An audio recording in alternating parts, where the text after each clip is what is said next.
ओम शांति 6/4/2024 प्रातः मुरली। ओम शांति। बाप दादा मधुबन। बाबा आज कह रहे हैं, मीठे बच्चे, श्रीमत पर अच्छी सर्विस करने वालों को ही राजाई की प्राइज़ मिलती है। तुम बच्चे अभी बाप के मददगार बने हो, इसलिए तुम्हें बहुत बड़ी प्राइज़ मिलती है। मीठे बच्चे, श्रीमत पर अच्छी सर्विस करने वालों को ही राजाई की प्राइज़ मिलती है। तुम बच्चे अभी बाप के मददगार बने हो, इसलिए तुम्हें बहुत बड़ी प्राइज़ मिलती है। प्रश्न, बाप की ज्ञान डांस किन बच्चों के सम्मुख बहुत अच्छी होती है? उत्तर, जो ज्ञान के शौकीन हैं, जिन्हें योग का नशा है, उनके सामने बाप की ज्ञान डांस बहुत अच्छी होती है। नंबरवार स्टूडेंट है, परंतु ये वंडरफुल स्कूल है। कईयों में जरा भी ज्ञान नहीं है, सिर्फ भावना बैठी हुई है। उस भावना के आधार पर भी वर्षे के अधिकारी बन जाते हैं। ओम शांति। रूहानी बच्चों को रूहानी बाप समझाते हैं। इसको कहा जाता है रूहानी ज्ञान व स्पिरिचुअल नॉलेज। स्पिरिचुअल नॉलेज सिर्फ एक बाप में ही होती है और कोई भी मनुष्य मात्र में रूहानी नॉलेज होती नहीं। रूहानी नॉलेज देने वाला एक है, जिसको ज्ञान सागर कहा जाता है। हर एक मनुष्य में अपनी अपनी खूबी होती है ना। बैरिस्टर बैरिस्टर है, डॉक्टर डॉक्टर है। हर एक की ड्यूटी पार्ट अलग अलग है। हर एक की आत्मा को अपना अपना पार्ट मिला हुआ है और अविनाशी पार्ट है। कितनी छोटी आत्मा है, वंडर है ना। गाते भी है, चमकता है भ्रकुटी के बीच। ये भी गाया जाता है, निराकार आत्मा का ये शरीर है तख्त, है बहुत छोटी सी बिंदी और सब आत्माएं एक्टर्स है। एक जन्म के फीचर्स न मिले दूसरे से, एक जन्म का पार्ट न मिले दूसरे से। किसको भी पता नहीं है कि हम पास्ट में क्या थे, फिर फ्यूचर में क्या होंगे। ये बाप ही संगम पर बैठ समझाते हैं। सुबह को तुम बच्चे याद की यात्रा में बैठते हो तो उलझाई हुई आत्मा प्रज्वलित होती रहती है, क्योंकि आत्मा में बहुत जंग लगी हुई है। बाप सोनार का भी काम करते हैं। पतित आत्माएं जिनमें खाद पड़ती है, उनको प्योर बनाते हैं। खाद पड़ती तो है ना, चांदी, तांबा, लोहा आदि नाम भी ऐसे हैं। गोल्डन एज, सिल्वर एज, सतो प्रधान, सतो रजो तमो। ये बातें और कोई भी मनुष्य गुरु नहीं समझाएंगे, एक सदगुरु ही समझाएंगे। सदगुरु का अकाल तख्त कहते हैं ना, उस सदगुरु को भी तख्त चाहिए ना। जैसे तुम आत्माओं को अपना अपना तख्त है, उनको भी तख्त लेना पड़ता है। कहते हैं, मैं कौन सा तख्त लेता हूँ, ये दुनिया में कोई को पता नहीं है। वो तो नेति नेति कहते आए हैं, हम नहीं जानते हैं। तुम बच्चे भी समझते हो, पहले हम कुछ भी नहीं जानते थे। जो कुछ भी नहीं समझते हैं, उनको बेसमझ कहा जाता है। भारतवासी समझते हैं हम बहुत समझदार थे, विश्व का राज्य भाग्य हमारा था। अब बेसमझ बन पड़े हैं। बाप कहते हैं, तुम शास्त्र आदि भल कुछ भी पढ़े हो, ये सब अब भूल जाओ। सिर्फ एक बाप को याद करो। गृहस्थ व्यवहार में भी भल रहो। सन्यासियों के फॉलोअर्स भी अपने अपने घर में रहते हैं। कोई कोई सच्चे फॉलोअर्स होते हैं तो उनके साथ रहते हैं, बाकी कोई कहाँ रहते हैं। तो ये सब बातें बाप बैठ समझाते हैं।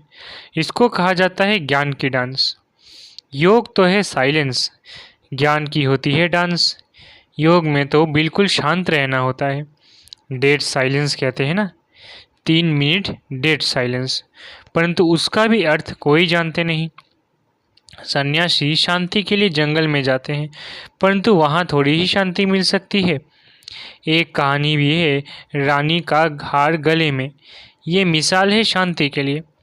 बाप इस समय जो बातें समझाते हैं, वो दृष्टांत फिर भक्ति मार्ग में चले आते हैं। बाप इस समय पुरानी दुनिया को बदल नई दुनिया बनाते हैं, तमो प्रधान से सतो प्रधान बनाते हैं। ये तो तुम समझ सकते हो। बाकी ये दुनिया ही तमो प्रधान पतित है, क्योंकि सब विकारों से पैदा होते हैं। देवताएं तो विकार से पैदा नहीं होते। उनको कहा जाता है संपूर्ण निर्विकारी दुनिया। वॉइसलेस वर्ड अक्षर कहते हैं, परंतु उनका अर्थ नहीं समझते। तुम ही पूज्य सो पुजारी बने हो। बाबा के लिए कभी ऐसे नहीं कहा जाता। बाप कभी पुजारी बनते बनते नहीं। मनुष्य तो कण कण में परमात्मा कह देते हैं। तब बाप कहते हैं, भारत में जब जब ऐसी धर्मग्लानि होती है, वो लोग तो सिर्फ ऐसे ही श्लोक पढ़ लेते हैं, अर्थ कुछ भी नहीं जानते। वो समझते हैं शरीर ही पतित बनता है, आत्मा नहीं बनती। बाप कहते हैं पहले आत्मा पतित बनी है, तब शरीर भी पतित बना है। सोने में ही खाद पड़ती है तो फिर जेवर भी ऐसा बनता है, परंतु वो सब है भक्ति मार्ग में। बाप समझाते हैं हर एक में आत्मा विराजमान है। कहा भी जाता है जीवात्मा। जीव परमात्मा नहीं कहा जाता, महान आत्मा कहा जाता है, महान परमात्मा नहीं कहा जाता। आत्मा ही भिन्न भिन्न शरीर ले पार्ट बजाती है। तो योग है बिल्कुल साइलेंस। ये फिर है ज्ञान डांस। बाप की ज्ञान डांस भी उन्हों के आगे होगी जो शौकीन होंगे। बाप जानते हैं किसमें कितना ज्ञान है, कितना उनमें योग का भी नशा है। टीचर तो जानते होंगे ना। बाप भी जानते हैं कौन कौन अच्छे गुणवान बच्चे हैं। अच्छे अच्छे बच्चों का ही जहाँ तहाँ बुलावा होता है। बच्चों में भी नंबरवार है। प्रजा भी नंबरवार पुरुषार्थ अनुसार बनती है। ये स्कूल अथवा पाठशाला है ना, पाठशाला में हमेशा नंबरवार बैठते हैं। समझ सकते हैं फलाना होशियार है, यह मीडियम है। यहाँ तो ये बेहद का क्लास है, इसमें किसको नंबरवार बिठा नहीं सकते। बाबा जानते हैं हमारे सामने ये जो बैठे हुए हैं, इनमें कुछ भी ज्ञान नहीं है, सिर्फ भावना है। बाकी तो न ज्ञान है न याद है। इतना निश्चय है ये बाबा है। हाँ, इनसे हमको वर्षा लेना है। वर्षा तो सबको मिलना है, परंतु राजाई में तो नंबरवार पद है। जो बहुत अच्छी सर्विस करते हैं उनको तो बहुत अच्छी प्राइज़ मिलती है। यहाँ सभी को प्राइज़ देते रहते हैं। जो राय देते हैं, माथा मारते हैं, उनको प्राइज़ मिल जाती है। अभी तुम जानते हो विश्व में सच्ची शांति कैसे हो। बाप ने कहा है उनसे पूछो तो सही कि विश्व में शांति कब थी। कभी सुनी व देखी है? किस प्रकार की शांति मांगते हो? कब थी? तुम प्रश्न पूछ सकते हो, क्योंकि तुम जानते हो जो प्रश्न पूछे और खुद न जानता हो तो उनको क्या कहेंगे। तुम अखबारों द्वारा पूछो कि किस प्रकार की शांति मांगते हो। शांति धाम तो है जहाँ हम सब आत्माएं रहती है।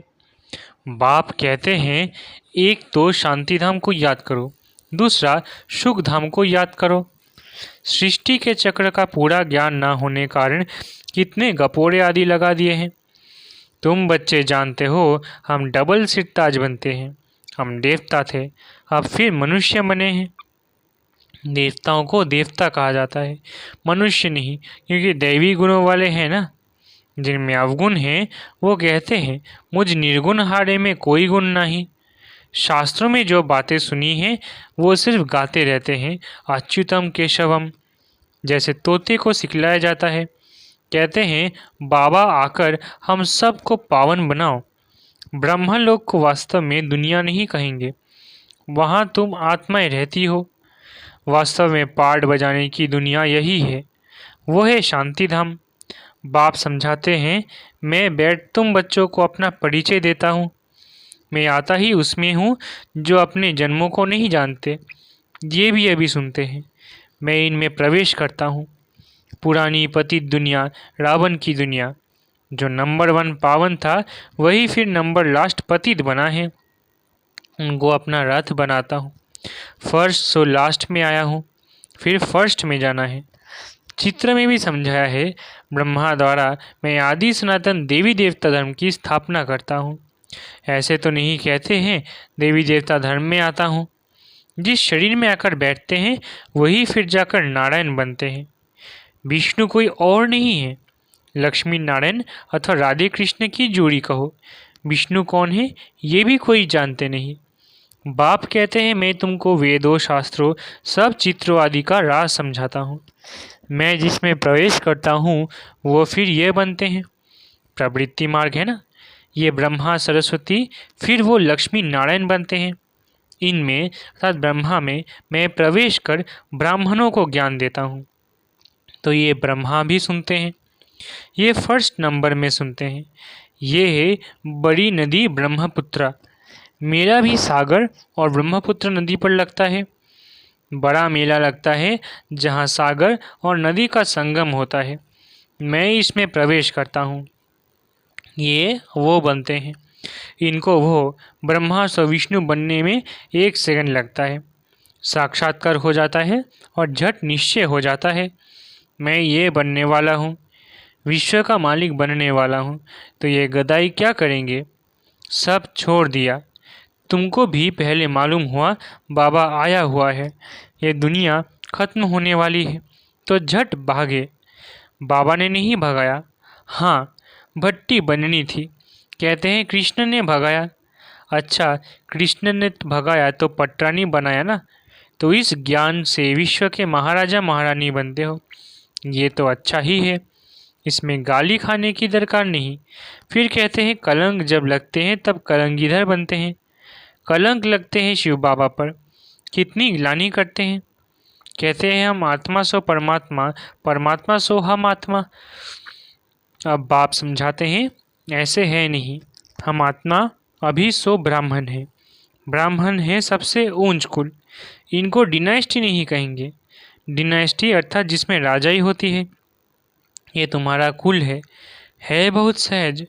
हम ब्राह्मण सो देवता बनने वाले हैं, इसलिए दैवी गुण जरूर धारण करने हैं। सिगरेट बीड़ी आदि का देवताओं को भोग लगाते हो क्या? श्रीनाथ द्वारे में बहुत घी के माल ठाल बनते हैं। भोग इतना लगाते हैं जो फिर दुकान लग जाती है, यात्री जाकर लेते हैं। मनुष्य की बहुत भावना रहती है। सतयुग में तो ऐसी बातें होती नहीं, ऐसी मक्खियाँ आदि होंगी नहीं जो किसी चीज़ को खराब करे। ऐसी बीमारी आदि वहाँ होती नहीं। बड़े आदमियों के पास सफाई भी बहुत होती है, वहाँ तो ऐसी बातें ही नहीं होती। रोग आदि होते नहीं। ये सब बीमारियाँ द्वापर से निकलती है। बाप आकर तुमको एवर हेल्दी बनाते हैं। तुम पुरुषार्थ करते हो बाप को याद करने का, जिससे तुम एवर हेल्दी बनते हो।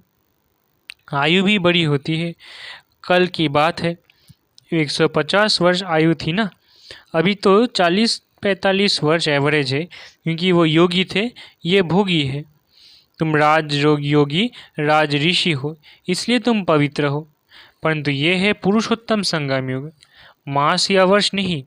बाप कहते हैं मैं कल्प कल्प पुरुषोत्तम संगम युगे युगे आता हूँ। बाप रोज़ रोज़ समझाते रहते हैं, फिर भी कहते हैं एक बात कभी नहीं भूलना, पावन बनना है तो मुझे याद करो। अपने को आत्मा समझो, देह के सभी धर्म त्याग करो। अब तुमको वापिस जाना है। मैं आया हूँ तुम्हारी आत्मा को साफ करने, जिससे फिर शरीर भी पवित्र मिलेगा। यहाँ तो विकार से पैदा होते हैं।